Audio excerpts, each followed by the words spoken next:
মেয়ে চলে গিয়েছে 10টার পরেই।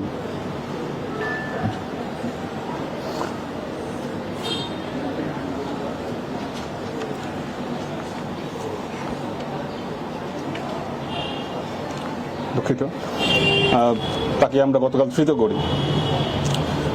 জিজ্ঞাসাবাদে তিনি জানান তিনি ভিকটিমের প্রতিবেশী এবং পুরো পরিচিত, এবং এই সুযোগ পেয়ে তিনি নেন। তিনি জানতেন কোন সময় স্কুল থেকে মেয়েটি ফিরে আসবে। তিনি রাস্তার পাশেই ছিলেন এবং ফেরত আসার পথে আনুমানিক 11:15টার দিকে তিনি মেয়েটিকে তুলে নির্জন স্থানে নিয়ে যান এবং পাশবিক নির্যাতন করেন। এবং নির্যাতনের এক পর্যায়ে তিনি মেয়েটি চিৎকার করলে তাকে মুখ এবং গলা চিপে তাকে হত্যা করেন। হত্যাকাণ্ডের পরে তিনি বাসায় ফেরত যান এবং যখন তিনি জানতে পারেন ডেড বডি পাওয়া গিয়েছে এবং বিষয়ে মামলা হয়েছে, তিনি কুমিল্লা ত্যাগ করে সন্ধ্যায় চাঁদপুরে চলে যান।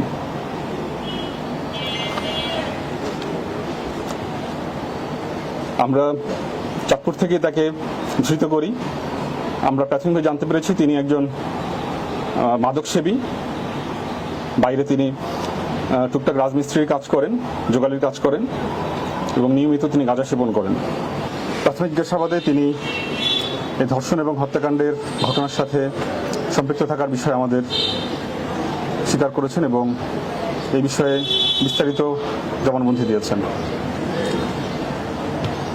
স্থানীয় সূত্রে জানা যায় ভিকটিমের পিতা সংযুক্ত আরব আমিরাত প্রবাসী এবং মাতা গৃহিণী, এবং ভিকটিম শিশু মেয়েটি একটি স্থানীয় স্কুলে ক্লাস 3-তে অধ্যয়নরত ছিল। এই গ্রীষ্মের এই তাপদাহে স্কুলের সময় সকাল 7টা থেকে 10টা পর্যন্ত ছিল এবং ওইদিন সকালে মেয়েটি স্কুলে যায়। সকালে 11টা বেজে যাওয়ার পরেও যখন সন্তান বাসায় ফেরেনি, তখন মা চিন্তিত হয়ে পড়ে এবং মেয়ের খোঁজে বের হয়ে যায়। রাস্তায় কোথাও না পেয়ে মা সন্তানের খোঁজে স্কুলে চলে যায় এবং শিক্ষকদের জিজ্ঞাসাবাদে তিনি জানেন তার মেয়ে চলে গিয়েছে 10টার পরেই।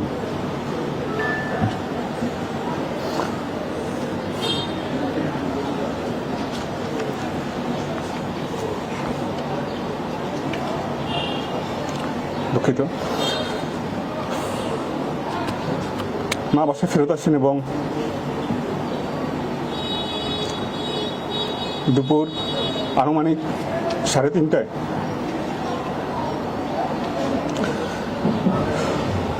জনৈক ব্যক্তি জানান তার মেয়ের লাশ পাওয়া গিয়েছে একটি ধানের জমিতে। মা দ্রুততার সাথে ছুটে যান এবং লাশটি তার মেয়ের বলে শনাক্ত করেন।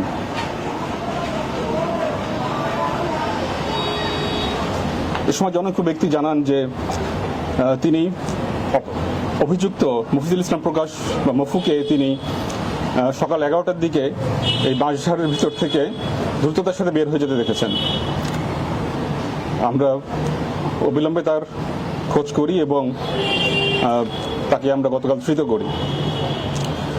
জিজ্ঞাসাবাদে তিনি জানান তিনি ভিকটিমের প্রতিবেশী এবং পুরো পরিচিত, এবং এই সুযোগ পেয়ে তিনি নেন।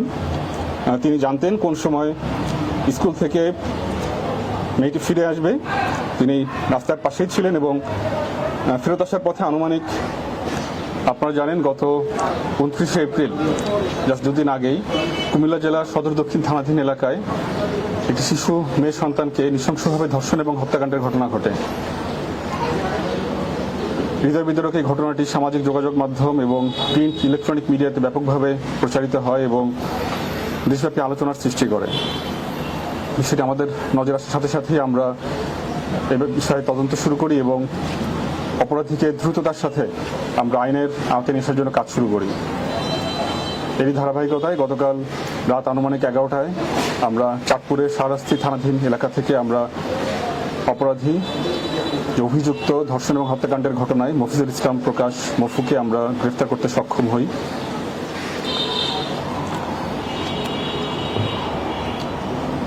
র্যাব 11 সবসময় সামাজিক যে কোনো অপরাধ দমনের ক্ষেত্রে বদ্ধপরিকর, এবং আমরা আশা করি এই ঘৃণ্য অপরাধী অতি দ্রুত তার শাস্তি পাবে। ধন্যবাদ। হত্যার কারণ কি শুধু মাদক নাকি পুরো আছে? এখানে কোনো পূর্ব শত্রুতা বা মাদকের বিষয় আসেনি।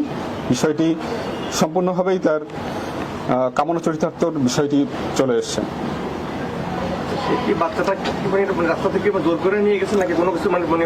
বাচ্চাটাকে সে জোর করে নিয়ে গিয়েছে এবং বাচ্চাটি যখন চিৎকার করছিল তখনই তাকে মুখ এবং গলা টিপে তাকে হত্যা করে। রাইট।